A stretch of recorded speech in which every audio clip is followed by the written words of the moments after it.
네, 안녕하세요. 알기 쉬운 연구비 집행 가이드 두 번째 시간으로 오늘은 연구비 사용 원칙에 대한 주요 검토 사항에 대해서 설명을 드리겠습니다. 연구비 사용 원칙은 네 가지가 있다고 말씀드렸습니다. 그중에 이제 첫 번째, 연구비 계상의 정확성을 검토하게 되는데요. 연구비 계상의 정확성은 연구비가 계획수상 예산 편성과 사용 실적 보고서상의 비목별 사용 계획 금액과 대사를 통해서 계획서상과 사용실적 보고서에 예산이 정확하게 편성되어 있는지, 그리고 계획서상 예산 변경이 된 경우에는 변경 신청 및 승인이 적절하게 수행되었는지를 검토하게 되고요. 그다음에 비목별로 예산을 편성함에 있어서는 공동관리 규정 등 관련 규정에 따라서 비목 계산이 되었는지, 그리고 연구수당 등은 이제 관련 규정에 따라서 인건비 20% 이내로 책정되었는지, 이런 관련 규정상에 대한 부분을 검토하게 됩니다.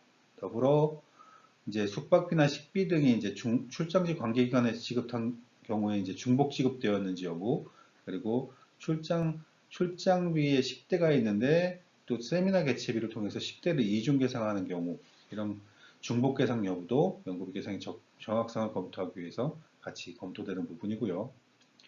다음으로 연구비 집행의 한목적성인데요.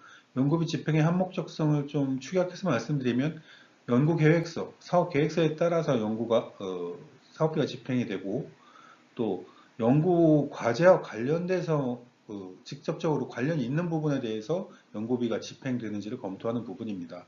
그래서 연구 기자재 관련해서도 그 연구 과제와 직접적인 관련성이 있어야 되겠죠. 당연히 있어야 되고, 그 과제와 관련 없이 이제 다른 부처 사업에 출장을 간다거나, 도서를 구입해도 교양서적 등을 구입한다거나, 교육 훈련을 해도 자격증 교육을 수행한다거나, 이런 것들은 연구 과제와 직접적인 관련성이 없기 때문에 인정이 되지 않습니다. 그리고 연구 착수 시점에 연구수당을 지급하는 경우, 이거는 이 과제에 참여해서 어떤 기여를 한 것만큼 연구수당을 기여도에 따라서 지급을 해야 되는데, 착수 시점 과제가 시작된 지 1개월도 안 됐는데 이제 수당을 지급한다는 건 이 연구 과제에 대한 기여도를 판단할 수 없는 상태에서 연구 수당을 지급한다는 거기 때문에 이 본 과제와 관련성이 없이 수당이 지급됐다라고 보여지는 거죠. 그다음에 개인 경비나 기관 운영비 성격의 지출이 있는 경우, 세부 내역들을 보시면 알겠고요.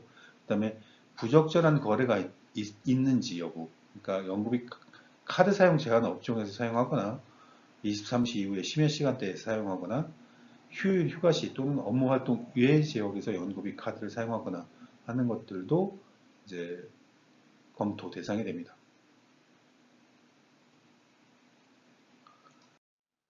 그리고 연구비 집행기간의 적합성인데요. 연구비는 연구기간 내에 집행되도록 하는 게 원칙인데요. 어, 그 중에 이제 기기 장비 같은 경우에는 과제 종료 2개월 전까지 입고 및 검수가 완료되었는지를 검토하게 됩니다. 이건 무슨 의미냐면 연구 장비나 이런 것들을 구입하는 것은 결국 연구 기간 내에 구입해서 사용하라는 의미인데, 과제 종료 2개월이 남을 때까지 구입을 못했다면 이 장비는 연구 과제에 사용되어지지 않는다라고 판단이 될 수 있는 거죠. 그래서 연구 장비 등은 과제 종료 2개월 전까지 입고 및 검수가 완료되어야 하고요. 다만 뭐 이제 계속 과제, 그러니까 2차년, 3차년도까지 계속 진행되는 과제들은 또 예외적으로 이제 뭐 연구기간 종료 시점까지 구입한 거에 대해서 인정을 하고 있고요. 그다음에 연구비 소진을 위해서 연구기간 말에 집중적으로 집행하는 경우, 그러니까 시약이나 재료를 사업 종료 시점에 과도하게 구입하거나 사업 종료 시점에 용역 결과물이 불완전한데 그냥 일단 대금부터 지급을 하는 거죠.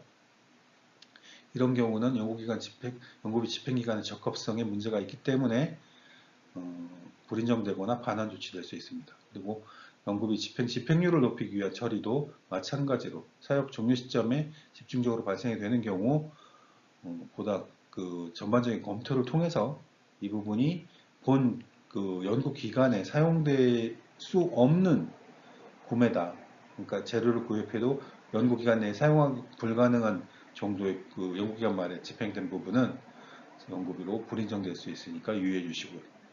다음으로 네 번째, 증빙 서류의 객관성. 이건 이제 거래 신뢰성에 대한 검토 부분인데요.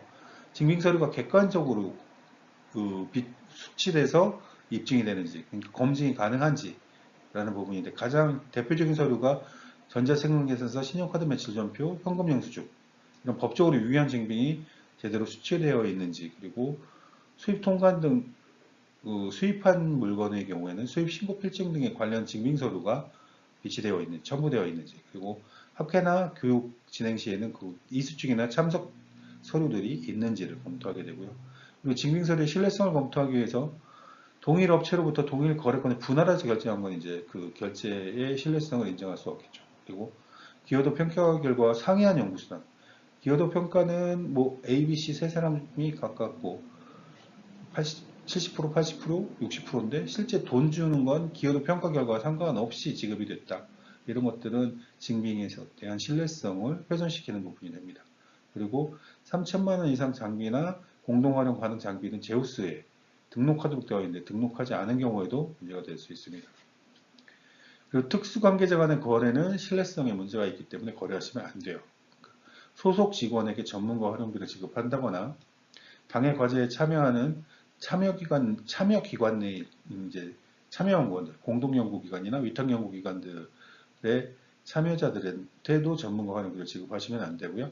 대학 같은 경우에는 동일한 학부 또는 과, 그러니까 최소 단위의 그 공동체에 있는 교수 등에게 지급한 자문료 등은 인정될 수 없습니다. 그리고 유치기관 및 위탁연구기관 상호 간에 의뢰되는 연구개발 서비스 활용 비용도 신뢰성에 문제가 있기 때문에 인정될 수 없어요. 이런 부분들을 유의해서 연구비 사용 원칙에 대해서 유의해서 집행하셔야 되는 사항들입니다.